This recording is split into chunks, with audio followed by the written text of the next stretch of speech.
தேவைப்படுது என்று நபிகள் நாயகம் ஸல்லல்லாஹு அலைஹி வஸல்லம் அவங்கள்ட்ட வந்து அவங்க வாழ்ற காலத்துல முறையிடுறாரு. அப்ப அதை சொல்றாரு. இத சொன்ன உடனே நபிகள் நாயகம் ஸல்லல்லாஹு அலைஹி வஸல்லம் அவர்கள் அன்னைக்கு கோவப்பட்ட அளவுக்கு அவ்வளவு கோவப்பட்டு நான் பார்த்தது கிடையாது. இது சொன்ன உடனே நபிகள் நாயகம் ஸல்லல்லாஹு அலைஹி வஸல்லம் கோவம் வருது. எப்படிப்பட்ட கோவம்? அந்த மாதிரி கோவம் அதுக்கு முந்தி வந்தது இல்ல. அவ்வளவு கடுமையா கோவம் வருது. யார் மேல கோவம் வருது? இவர் மேலயா? இவர் மேல இல்ல. யார் மேல கோபம் வருது தெரியுமா? அப்படி தொழுவிச்சார அவர் மேல. யார் அந்த தொழுகையை நீட்டி தொழுது இனிமே ஜமாத்துக்கு வரக்கூடாது என்ற அளவுக்கு மக்களுக்கு பயங்காட்டி வச்சிருக்கிறாரோ அவர் மீது ரசூல் ஸல்லல்லாஹு அலைஹி வஸல்லம் கோபப்பட்டு என்ன சொல்றாங்க தெரியுமா?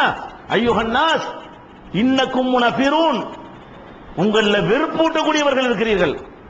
மக்களுக்கு வெறுப்பூட்டுறது தான் உங்களை இமாமாக்கி வச்சிருக்கா? எப்படா தொழு ஆர்வப்படணும். நீங்க பாட்டு தேவையில்லாம சவு மாதிரி இழுத்து ஏண்டா பள்ளிவாசலுக்கு வந்தோன்னு ஆக்குனீங்க என்று சொன்னா அது பெரிய தப்புன்னு சொல்லி அவர்கள் இது கோவப்பட்டு சொல்றாங்க. இன்னக்கும் முனஃபிரூன், நீங்கள் வெறுப்பூட்டக்கூடியவர்களாக இருக்கிறீர்கள். மக்களுக்கு வெறுப்பு ஊட்டாதீங்க, மக்களுக்கு சந்தோஷம் வரணும். பள்ளிக்கு வந்தால் இந்த இமாமை பின்பற்றி தொழுவதாக இருந்தால் அவர்கள் ஆர்வத்தோடு வரணும். அந்த மாதிரி நடந்து கொள்ளுங்கள் என்று சொல்லிட்டு சொல்றாங்க.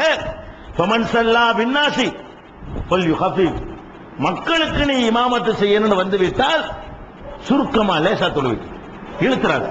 மக்கள் நீ தொழுவுறியா தனியா தொழுவுறியா?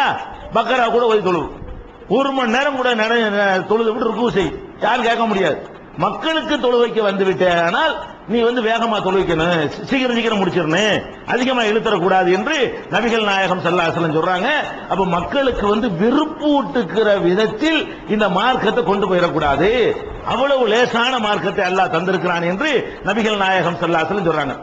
ஒரு சந்தர்ப்பத்தில் சொன்னார்கள், ஹலக்கல் முத்தனத்திஊன், மார்க்கத்துல அந்த எக்ஸ்ட்ரீமா போறாங்கல்ல, அதாவது ரொம்ப ஓவரா மூழ்கிறது, அவர்கள் நாசமா போய்விட்டார்கள். மார்க்கத்தில் மூழ்கிறேன் என்று சொல்லிவிட்டு கொண்டாட்டி வேணாம், எனக்கு புள்ள வேணாம், எனக்கு தொழில் வேணாம், எனக்கு வீடு வேணாம், எனக்கு வாசல் வேணாம், எனக்கு அது வேணாம், எனக்கு அல்லாஹ் மட்டும் வேணும் அப்படின்னு சொல்லி ஆன்மீகம் மட்டும் வேணும்னு சொல்லி எல்லாத்தையும் திறந்துட்டு எனக்கு ஒண்ணுமே தேவையில்லைன்னு யாராவது போனார்களே ஆனால் அவர்கள் நினைக்கிறார்கள் வெற்றி பெறலாம். அல்லாஹ்வுடைய தூதர் சொல்றாங்க நாசமா போயிட்டாங்க. ஹலக்கல் முத்தனத்திஊன், எல்லை மீறி போனவர்கள். மார்க்கத்தின் பெயரால் யார் எல்லை மீறி போகிறார்களோ அவர்கள் அழிந்து நாசமாகிவிட்டார்கள் என்று 3 தடவை சொல்றாங்க. ஹலக்கல் முத்தனத்திஊன், ஹலக்கல் முத்தனத்திஊன், ஹலக்கல் முத்தனத்திஊன் என்று சபையில் வைத்து நபிகள் நாயகம் ஸல்லல்லாஹு அலைஹி வஸல்லம் அவர்கள் பிரகடனம் செய்திருக்கிறார்கள். அதனால மார்க்கத்துல வந்து அல்லாஹ் என்ன சொன்னான்னு பாருங்க, அதை செய்யுங்க. அல்லாஹ்வுடைய ரசூல் என்ன சொன்னாங்கன்னு அதை செய்யுங்க. அவன் சொன்னா இவன் சொன்னா நிறைய செய்ய போறான், அப்படி போறேன் இப்படி அந்த விளையாட்டு நமக்கு வேண்டியதில்லை. அதுல எல்லாம் நம்ம வெல்ல முடியாது, தேர முடியாது, மறுமையில் வெற்றி பெற முடியாது என்பதை நம்ம பார்த்துக் கொள்ளணும். ஒரு நாள் நபிகள் நாயகம் ஸல்லல்லாஹு அலைஹி வஸல்லம் அவர்கள் பள்ளி வாசலுக்கு வர்றாங்க. வந்தா ஒரு அம்மா இருக்கிறாங்க, ஒரு அம்மா, ஒரு பெண்மணி. இந்த பெண்மணியை பத்தி எல்லாரும் பேசுறாங்க. இந்த பெண்மணி எப்படிப்பட்ட பெண்மணி தெரியுமா? எப்ப பார்த்தாலும் தொழுகதான். அந்த ரசூல் ஸல்லல்லாஹு அலைஹி வஸல்லம் காதுபட ஒரு பெண்மணியை பற்றி பாராட்டி சொல்லப்படுது. எப்படி சொல்றது? இந்த அம்மா எப்படிப்பட்டவங்க தெரியுமா? ஒரே தொழுகதான். தொழுகைன்னா தொழுகைதான், வேற ஒண்ணும் செய்ய மாட்டாங்க, எப்ப பார்த்தாலும் தொழுகை. அப்படி ஒரு அம்மான்னு சொல்லி அப்படி பாராட்டி ரசூல் ஸல்லல்லாஹு அலைஹி வஸல்லம் அவங்க காதுபட அதை சொல்றாங்க. உடனே ரசூல் ஸல்லல்லாஹு அலைஹி வஸல்லம் அம்மா நிறுத்துன்றாங்க. இந்த வார்த்தையை கேட்ட உடனே நிறுத்து, என்ன சொல்றாங்க, என்ன விளையாடுறீங்களா? அலைக்கும் பிமா துதீகூன், உங்களுக்கு இயன்றதை செய்யுங்கள். சும்மா எப்ப பார்த்தாலும் தொழுகிறான் பேர் வாங்குறதுக்கா செய்யாதீர்கள். இந்த மாதிரி ஒரு பேர் எடுத்துடக்கூடாது. ஏன்னு கேட்டா நீங்க எவ்வளவு செஞ்சாலும் அல்லாஹ் சடைய போறது இல்ல. 24 மணி சொல்ல அல்லாஹ் சடைவா ஏற்பட போகுது. 10வது அவனுக்கு நீங்க செய்யறது கருணையில விட்டுருக்கிற காரணத்தினால இந்த மாதிரி எப்ப பார்த்தாலும் தொழுகிறாங்கன்னு பேர் வாங்குறதுக்கான தொழுவாதீங்க, சொன்ன அளவோடு நிறுத்திட்டு போங்க அப்படிங்கிறாங்க. எது எது சுன்னத்து என்று உங்களுக்கு சொல்லப்பட்டிருக்கிறதோ, எது எது உங்களை செய்யணும்னு மார்க்கத்தில் அனுமதிக்கப்பட்டிருக்கிறதோ அதை செய்யணுமே தவிர இப்ப பார்த்தாலும் தொழுகை வேற ஒண்ணுமே செய்ய மாட்டாங்க, தொழுகண்டா அவங்க தான் தொழுகை அப்படிங்கிற பேர் வாங்குற மாதிரி நடக்கக்கூடாது. ஒரு ஆள் வந்து தொழுகை தாங்க எப்ப பாருங்க தொழுதுட்டு இருப்பாங்க அப்படின்னு ஒரு ஆள் பேர் வாங்கினா அவர் கெட்டவர் அர்த்தம். அல்லாஹ்வுடைய கடமையை செய்யணும், பொண்டாட்டி செய்யற கடமையை செய்யணும், குடும்பத்தை செய்யற கடமையை செய்யணும், வெளி உலகத்தில் எவ்வளவு அதை செய்யணும், அதெல்லாம் செய்தவர் நல்லவர். இவர் எப்ப போய் பாருங்க 10 மணி பாருங்க தொழுதுட்டு இருப்பாரு, 11 மணி பாருங்க அப்ப தொழுது இருப்பாரு, 2 மணிக்கு போய் பாருங்க வீட்டுல தொழுதுட்டு இருப்பாரு, 3 மணிக்கு பாருங்க தொழுதுட்டு இருப்பாரு. நல்லதா இது? அப்ப வேற கடமைகள்லாம் இப்ப செய்யறது. இத நபிகள் நாயகம் ஸல்லல்லாஹு அலைஹி வஸல்லம் சொல்றாங்க, இப்படி செய்யாதீங்க, இந்த மாதிரியாக இப்படி ஒரு பேர் எடுக்காதீங்க என்று பெருமானார் ஸல்லல்லாஹு அலைஹி வஸல்லம் அவர்கள் கண்டிக்கிறத பாக்குறோம். அப்ப எல்லை மீறக்கூடாதுன்னு சொல்ற இபாத அல்லாஹ் வந்து கருணையாளனா இருக்கிறதுனால அவனை நம்ம திருப்திப்படுத்துறது எப்படின்னு விளங்காம நிறைய செஞ்சு எப்படியா திருப்திப்படுத்திடுவோம், அதிகமா செஞ்சு அல்லாஹ் சந்தோஷப்படுவான், அப்படி அல்லாஹ் இல்ல, விளங்கிருந்தீங்க. சொன்னதை செய்யறதுல மட்டும் திருப்தி அடைகிறவன், நீங்க அதிகமா செய்யறதுல அல்லாஹ் திருப்தி அடைய மாட்டான், கோவம் தான் படுவான். அதுக்கு தான் நபி ஸல்லல்லாஹு அலைஹி வஸல்லம் அவர்களை கொண்டு இதை விளக்க சொல்றான். ஒரு நாள் நபி ஸல்லல்லாஹு அலைஹி வஸல்லம் அவங்க மக்களுக்கு சொன்னாங்க, நடுத்தரமான அமல்களை செய்யுங்க, ரொம்ப எல்லை மீறிடாதீங்கன்னு சொல்றாங்க.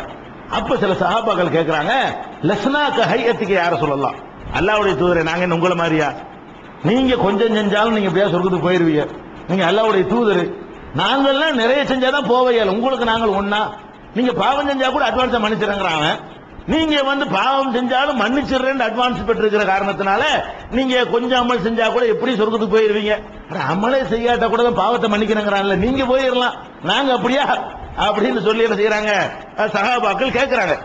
கேட்ட உடனே அப்போ ரசூல் ஸல்லல்லாஹு அலைஹி வஸல்லம் என்ன ஆகுதுன்னு கேட்டா, முகத்துல தெரிகிற அளவு கோவப்படுறாங்க.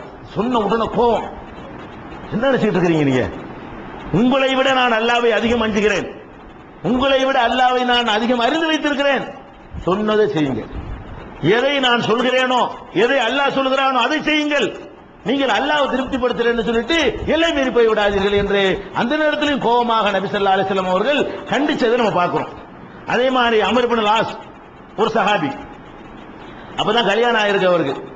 திருமணம் ஆனவனை பார்த்தா மனைவி வீட்டார்ட்ட இருந்து நபிகள் நாயகம் ஸல்லல்லாஹு அலைஹி வஸல்லம் புகார் போகுது. அவர் அப்பதான் கல்யாணம் பண்ணியிருக்கிறாரு.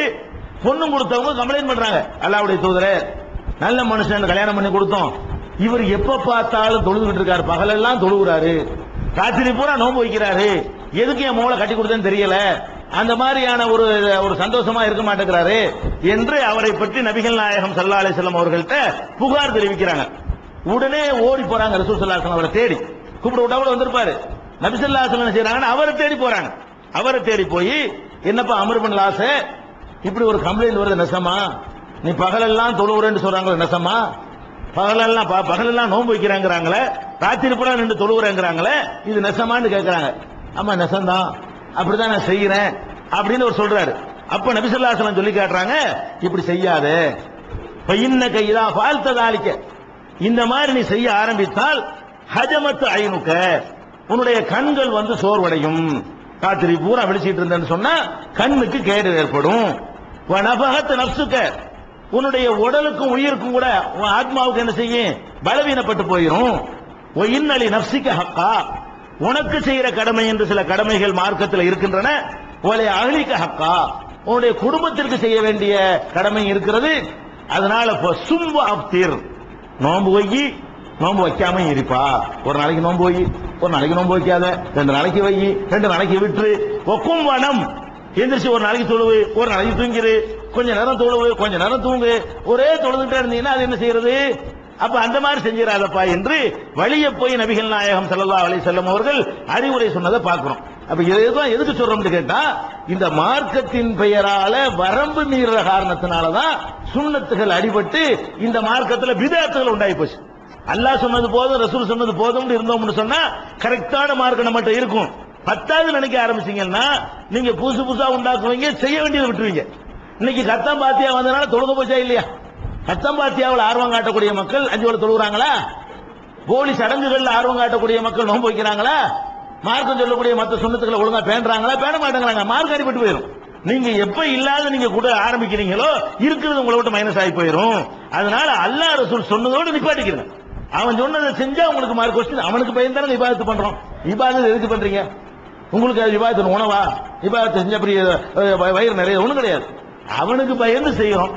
அவனே கேட்க மாட்டான்னு நீ போட்டு ஆழ்த்திக்கிற, அவன் எதை கேட்பான் அந்த அளவுக்கு செய்யி என்று பெருமானார் ஸல்லல்லாஹு அலைஹி வஸல்லம் அவர்கள் வழிகாட்டுகிறார்கள். இன்னும் ரசூல் ஸல்லல்லாஹு அலைஹி வஸல்லம் அவர்கள் இந்த மார்க்கத்தை எவ்வளவு எளிமையானது என்று பல சந்தர்ப்பங்கள்ல பல நிகழ்ச்சிகள வாழ்நாள்ல எளிமை என்று விளக்குவதற்கு ரொம்ப அதிகமா சிரத்தை எடுத்திருக்கிறாங்க. எந்த இடத்துலையும் தலையிட்டு லேசுங்கிறத சொல்லாம அவங்க தவறுனது இல்லை. எந்த இடத்துல வரம்பு மீறினாங்களோ சட்டையை பிடிச்சி இழுத்து நினைச்சிருக்காங்க, உட்கார வச்சிருக்காங்க. அது மாதிரியான இன்னும் ஏராளமான நிகழ்ச்சிகள் இருக்கின்றன. அவற்றையெல்லாம் நம்ம ஆழமா பதிவு வைத்துக் கொண்டோமே ஆனால் அல்லாஹ்வை திருப்திப்படுத்துற முறை என்ன நமக்கு தெரிஞ்சு போயிடும். அல்லாஹ்வை நம்ம அறிஞ்சு வச்சிருக்கிறோம்.